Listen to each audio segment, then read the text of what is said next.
இந்த ஜெயிலேயே ரொம்பவுமே சின்னதான கைதி இவர்தான்.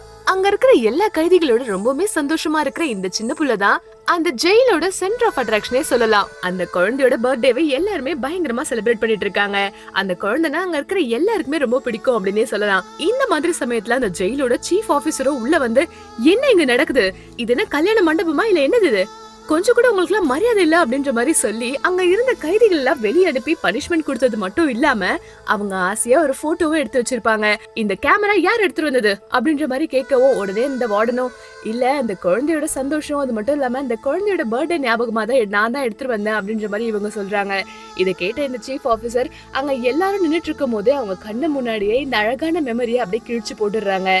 என்ன காரணத்துக்காக இவ ஜெயிலுக்கு வந்திருப்பா அப்படின்னா, கல்யாணம் ஆன கொஞ்ச நாளே அவளோட ஹஸ்பண்ட் போட்டு இவள பயங்கரமா அடிக்க ஆரம்பிக்கிறான்.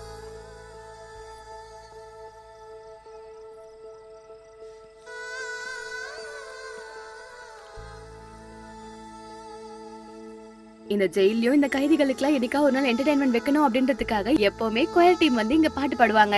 இத பார்த்து இவங்க எல்லாருமே சந்தோஷப்பட்டது மட்டும் இல்லாம இந்த வாட்டி இந்த குழந்தை பயங்கரமா இத பார்த்து சந்தோஷப்படுறா. இத பார்த்த இந்த அம்மா அவங்களுக்கும் இன்னொன்னு புரிய வருது. ஏன்னா இன்னும் 6 மாசத்துல இந்த குழந்தைக்கு 2 வயசு ஆகுது. 2 வயசு ஆயிடுச்சுன்னா குழந்தை அவங்க அம்மா கிட்ட இருக்க முடியாது. அந்த குழந்தைய வேற யார்கிட்டயா தத்து கொடுத்துருவாங்க அப்படின்றது தெரிஞ்சு உடனே இந்த வார்டன் கிட்ட, நெக்ஸ்ட் டைம் இந்த 6 மாசத்துல நாங்க அப்படியே பிராக்டிஸ் பண்ணி நாங்களே கொயர் டீம் ஃபார்ம் பண்ணி நாங்களே பயங்கரமா பாடுறோம். ஏன்னா என்னோட குழந்தை பார்த்து சந்தோஷமாவும் ஆகும். அது மட்டும் இல்லாம என்னோட குழந்தைய நான் சென்ட் ஆஃப் பண்றதுக்கு இந்த பாட்டும் பாடுறேன் அப்படின்ற மாதிரி சொல்லவும் அந்த வார்டனும் இதுக்கு ஒத்துக்கிறாங்க. அது மட்டும் இல்லாம நீ நல்லா பாடிட்ட அப்படின்னா கண்டிப்பா ஒரு நாள் உனக்கு பாராளும் கொடுக்குறோம் அப்படின்ற மாதிரி சொல்லிடுறாங்க. இதனால சந்தோஷப்பட்ட அவ அங்க இருக்கிற கைதிகளை கஷ்டப்பட்டு ஃபார்ம் பண்ணி பயங்கரமா அவங்களும் ஒரு பக்கம் பிராக்டிஸ் பண்ணிட்டு இருக்காங்க. அப்பதான் அங்க இருக்கிற கைதிகளோட ஸ்டோரிஸ் கேட்கும் போது தன்னோட ஹஸ்பண்ட் இன்னொரு பொண்ணு கூட அஃபேர்ல இருந்ததை பார்த்து அவங்க 2 பேரையும் சேர்த்து வீட்டுல கொளுத்திட்டாலாம். அது மட்டும் இல்லாம இன்னொரு பொண்ணும் அவளோட கோச் அவகிட்ட தப்பா பிஹேவ் பண்ணனால அங்கேயே அவ செல்ஃப் டிஃபென்ஸ்க்காக கொலை பண்ணிட்டாலாம். இந்த மாதிரி ஒவ்வொருத்தர் ஒவ்வொரு கதை சொன்னாலுமே எல்லாருமே ரொம்ப கஷ்டப்பட்டு தான் இந்த நிலைமைக்கு வந்திருக்காங்கன்றத புரிஞ்சுக்கிறா. அதுக்கேத்த மாதிரி அந்த 6 மாசமும் வந்து இந்த குழந்தையும் அடுத்தவங்க கையில கொடுக்க நேரமும் வந்தாச்சு. எல்லாரும் சேர்ந்து கொயர்ல பயங்கரமா பாடினது மட்டும் இல்லாம அந்த குழந்தை இவங்களை பார்த்து பயங்கரமா சந்தோஷப்பட்டா. அதுக்கப்புறமா அந்த குழந்தை கூடயே ஒரு நாள் வெளியே இவங்களையும் அனுப்பி வைக்கிறாங்க.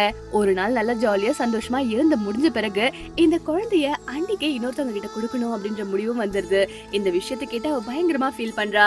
அந்த அடாப்ட் பண்ற அம்மா கிட்ட, என்னதான் நான் ஜெயில இருந்தாலுமே என்னோட குழந்தைய நான் கஷ்டப்படாம பயங்கரமா பாத்துக்கிட்டேன், அதனால நீங்களும் அதே மாதிரி சந்தோஷமா பாத்துக்கோங்க அப்படின்ற மாதிரி அந்த குழந்தை பிறந்ததுல இருந்து ஜெயில அவளால முடிஞ்சு எடுத்த போட்டோஸ் எல்லாத்தையும் ஒரு குட்டி டைரி மாதிரி மெயின்டைன் பண்ணிருப்பா.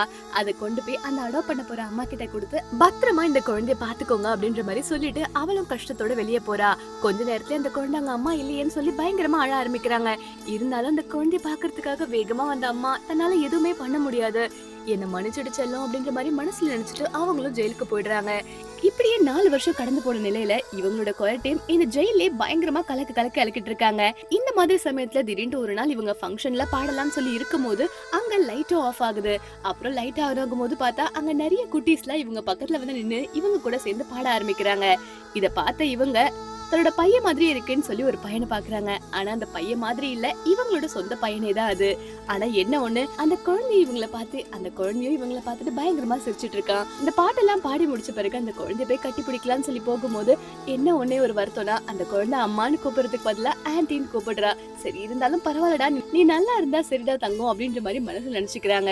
இதெல்லாம் யார் இது பண்ணிருப்பாங்க அப்படின்னா, இங்கே ஒரு வார்டன் இருப்பாங்க. அந்த வார்டன் தான் இதுக்கான அரேஞ்ச்மெண்ட்ஸும் பண்ணிருப்பாங்க. கடைசியா இந்த குழந்தைய அடாப்ட் அம்மாவும், நீங்க என்னைக்கு என் கையில இந்த குழந்தைய கொடுத்தீங்களோ அன்னில இருந்து இப்போ வரைக்கும் நான் சந்தோஷமா தான் பாத்துட்டு இருக்கேன், அதனால இந்தாங்க அவன் வளர்ந்த சந்தோஷத்தை நீங்களும் பாருங்கன்னு சொல்லி அவங்க எடுத்த போட்டோஸ அவங்க அம்மாக்கு ஒரு மெமரியா கொடுக்குறாங்க.